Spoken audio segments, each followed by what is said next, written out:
കൊട്ടിയൂർ നീണ്ടുനോക്കിയിൽ വാഹനാപകടം, 2 പേർക്ക് പരിക്ക്. കേളകത്ത് നിന്ന് വയനാട്ടിലേക്ക് പോവുകയായിരുന്ന സ്വിഫ്റ്റ് കാർ നിയന്ത്രണം വിട്ട് പഴയ പഞ്ചായത്ത് കെട്ടിടത്തിലേക്ക് പാഞ്ഞു കയറുകയായിരുന്നു. വാഹനത്തിൽ ഉണ്ടായിരുന്ന പുൽപ്പള്ളി സ്വദേശികളായ ദമ്പതികൾക്കാണ് പരിക്കേറ്റത്.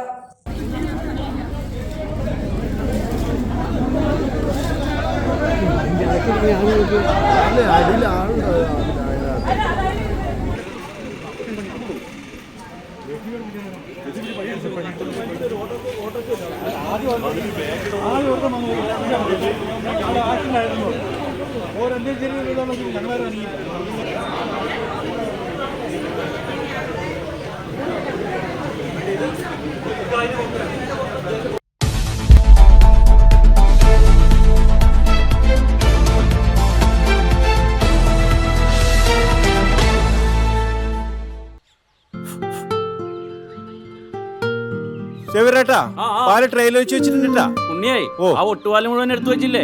അതെന്ത് ചോദ്യാന്ന്? ആരെങ്കിലും ഒട്ടുപാലം എടുക്കാണ്ട് പോവാ? നിങ്ങളിങ്ങനെ ഒട്ടുപാലം കെട്ടിപ്പിടിച്ച് അങ്ങോട്ട് ഇരുന്നോ. എന്റെ മനുഷ്യ റബ്ബർ ഷീറ്റ് ഇങ്ങനെ കുന്നുകൂട്ടിട്ട് എന്തോ ഉണ്ടാക്കാനാ? എന്നെ എന്തായാലും മതി, എന്റെ ഷീറ്റിനെ കളിച്ച് എന്റെ കയ്യിൽ നിന്ന് മേടിക്കുന്നീ. അത് കറക്റ്റ്. പിടിക്കടാ. ഉള്ള സമയത്ത് ഇതൊക്കെ ഒന്ന് തൂക്കി വിട്ടിട്ട് കാശൊന്നും കൊണ്ടെത്താ മനുഷ്യ. MS ഗോൾഡ് പോയി കുറച്ച് സ്വർണ്ണം വാങ്ങട്ടെ. അത് യോറിന് എന്ത്? ഇതിന്റെയൊക്കെ വില എപ്പോഴാ കുത്തനെ വീഴുന്ന ആർക്കറിയാം മനുഷ്യ. സിസിലി ആ പറഞ്ഞത് നേരാണ് സേവ. റബ്ബർ ഷീറ്റിന്റെ വില സ്ഥായിയല്ല, എപ്പോ വേണമെങ്കിലും താഴേക്ക് പോകാം. പക്ഷെ സ്വർണത്തിന്റെ വില അങ്ങനെയല്ല, അത് റോക്കറ്റ് പോലെ കുതിച്ചുകൊണ്ടിരിക്കുകയാണ്. അങ്ങനെ പറഞ്ഞു കൊടുക്കും മാഷേ. മാത്രവുമല്ല MS ഗോൾഡിന്റെ സ്വർണ്ണ സമ്പാദ്യ പദ്ധതിയിൽ പണിക്കൂലിയുമില്ല. എന്റെ പുടിയെ